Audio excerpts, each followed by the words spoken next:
আসসালামু আলাইকুম রহমতুল্লাহ। সম্মানিত অভিভাবক বৃন্দ, আমাদের মঞ্চের সামনে উপবিষ্ট সকল শিক্ষার্থীবৃন্দ, সবাইকে আন্তরিক শুভেচ্ছা।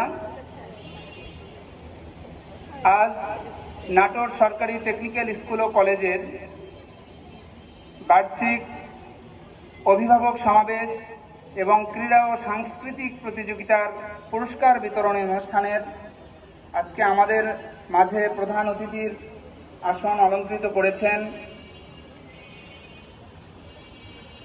আলহাজ মোহাম্মদ শরীফুল ইসলাম রমজান, চেয়ারম্যান উপজেলা পরিষদ নাটোর এবং সাধারণ সম্পাদক নাটোর জেলা আওয়ামী লীগ।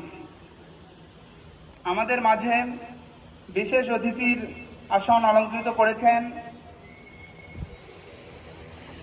জনাব মোহাম্মদ শাহাদুজ্জামান, জেলা শিক্ষা অফিসার নাটোর, এবং অত্র প্রতিষ্ঠানের মধ্যমণি আমাদের মাননীয় অধ্যক্ষ, তিনি এখানে সভাপতির আসন অলঙ্কৃত করেছেন জনাব মোসাম্মদ ফাতেমা খানম।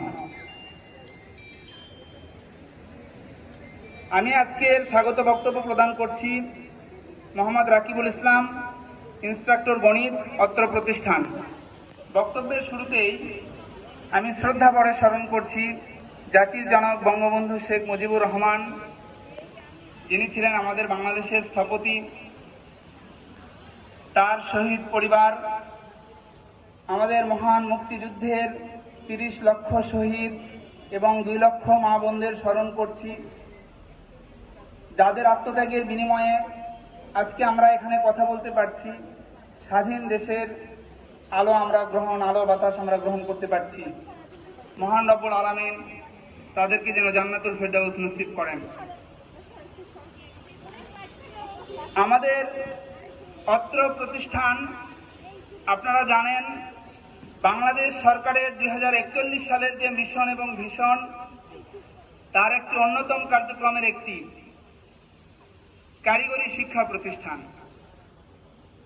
বাংলাদেশ সরকারের শিক্ষা মন্ত্রণালয়ের 2টি বিভাগ, একটি হলো মাধ্যমিক ও উচ্চশিক্ষা বিভাগ এবং দ্বিতীয়টি হলো কারিগরি ও মাদ্রাসা শিক্ষা বিভাগ। কারিগরি ও মাদ্রাসা শিক্ষা বিভাগের অধীন বাংলাদেশের যেগুলো টেকনিক্যাল স্কুল এবং কলেজ রয়েছে 329টি, তার মধ্যে সবচেয়ে প্রাচীন এবং ঐতিহ্যবাহী 64টির মধ্যে অন্যতম হলো নাটোর সরকারি টেকনিক্যাল স্কুল ও কলেজ। সরকারি টেকনিক্যাল স্কুল অ্যান্ড কলেজ সহ সকল কারিগরি শিক্ষা প্রতিষ্ঠান সম্পর্কে আমরা প্রথমে একটু জেনে নেই আমাদের জাতির জনক বঙ্গবন্ধুর ভাবনা কি ছিল, এবং সেই ধারাবাহিকতায় বর্তমান সরকারের সুযোগ্য মাননীয় প্রধানমন্ত্রী, তার যে কার্যক্রম, তার কিছুটা আলোকপাত আজকে স্বাগত বক্তব্যে আমি উল্লেখ করছি। বঙ্গবন্ধুর ভাবনা, শুধু বিএ এমএ পাশ করে লাভ নেই, আমি চাই কৃষি কলেজ, কৃষি স্কুল, ইঞ্জিনিয়ারিং স্কুল ও কলেজ যাতে সত্যিকার মানুষ পয়দা হয়।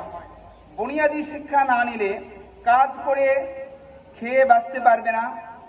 এজন্য এই বুনিয়াদী শিক্ষাটাই সবচেয়ে বড় বিষয়। কেরানি পয়দা করেই একবার ইংরেজ এই দেশটাকে শেষ করে গেছে।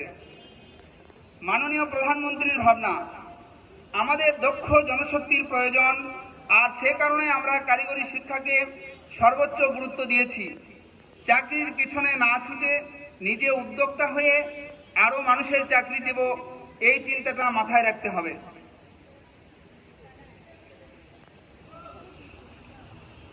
কারিগরি এবং মাদ্রাসা শিক্ষা বিভাগের অধীন যে কারিগরি প্রতিষ্ঠানগুলো রয়েছে, এটা বাংলাদেশ সরকারের 2041 সালের স্মার্ট বাংলাদেশ গঠনে অন্যতম ভূমিকা রাখবে।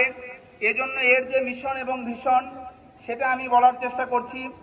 রূপকল্প, সবার জন্য মানসম্পন্ন কারিগরি ও বৃত্তিমূলক শিক্ষা ও প্রশিক্ষণ, যুগোপযোগীকরণ, মানব সম্পদ উন্নয়ন, অর্থনৈতিক সমৃদ্ধি অর্জন এবং জীবনযাত্রার মান উন্নয়ন। অভিলক্ষ্য বা মিশন, মানসম্পন্ন কারিগরি, বৃত্তিমূলক, বিজ্ঞান ও প্রযুক্তিভিত্তিক শিক্ষা ও প্রশিক্ষণের সমন্বয়ে শিক্ষিত, প্রশিক্ষিত, দক্ষ ও নৈতিক মূল্যবোধ সম্পন্ন মানব সম্পদ সৃষ্টি।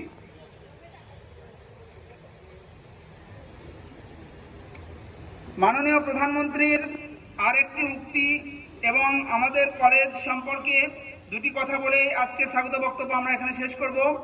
আগামী 2041 সালে বাংলাদেশকে উন্নত দেশ হিসেবে গড়ে তুলব, আর সেই বাংলাদেশ হবে স্মার্ট বাংলাদেশ। স্মার্ট বাংলাদেশ গড়ার লক্ষ্য পূরণে অত্যাধুনিক প্রযুক্তি ব্যবহারের বিকল্প নেই। Artificial intelligence, internet of things, AR, VR, robotics ও বিগ ডাটা সমন্বিত ডিজিটাল প্রযুক্তির সর্বোচ্চ ব্যবহার নিশ্চিতের মাধ্যমে সরকার বাংলাদেশকে অর্থনৈতিকভাবে সমৃদ্ধ করতে চায়। আমরা প্রতিষ্ঠান সম্পর্কে একটু জেনে নিচ্ছি। প্রতিষ্ঠান পরিচিতি: নাটোর সরকারি টেকনিক্যাল স্কুল ও কলেজ 1965 সালে প্রতিষ্ঠিত হয়।